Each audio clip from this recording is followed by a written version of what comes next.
ఆరోగ్యానికి చాలా మంచిది. మరీ ముఖ్యంగా పసుపు కలిపిన పాలు తాగడం వల్ల అనేక ఆరోగ్య ప్రయోజనాలు ఉన్నాయంటున్నారు ఆరోగ్య నిపుణులు. పసుపు కలిపిన పాలు తాగడం వలన రోగనిరోధక శక్తి పెరుగుతుంది. అందుకే చాలా మంది పసుపు పాలు తాగడానికి ఆసక్తి కనబరుస్తారు. అయితే ఈ పసుపు పాలకు కొంతమంది మాత్రం తప్పకుండా దూరంగా ఉండాలంట. లేకపోతే సమస్యల్లో పడే ఛాన్స్ ఉంటుందంట. ఎవరికైతే స్కిన్ ఎలర్జీ ఉందో వారు పసుపు పాలకు దూరంగా ఉండాలంట. లేకపోతే సమస్య మరింత పెరిగే ఛాన్స్ ఉంటుందంటున్నారు వైద్యులు. అలాగే కొంతమందికి పదే పదే కడుపు నొప్పి వస్తుంటుంది. అయితే అలాంటి వారు కూడా పసుపు పాలను తాగకూడదట.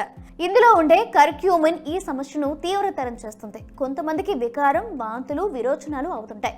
ఈ సమస్యతో బాధపడే వారు కూడా ఎట్టి పరిస్థితుల్లోనూ పసుపు పాలు తాగకూడదు. ఇవే కాకుండా పిత్తదోషం సమస్యతో బాధపడేవారు కూడా ఉంటారు. అయితే వారు కూడా పసుపు పాలకు దూరంగా ఉండాలని ఆరోగ్య నిపుణులు చెబుతున్నారు.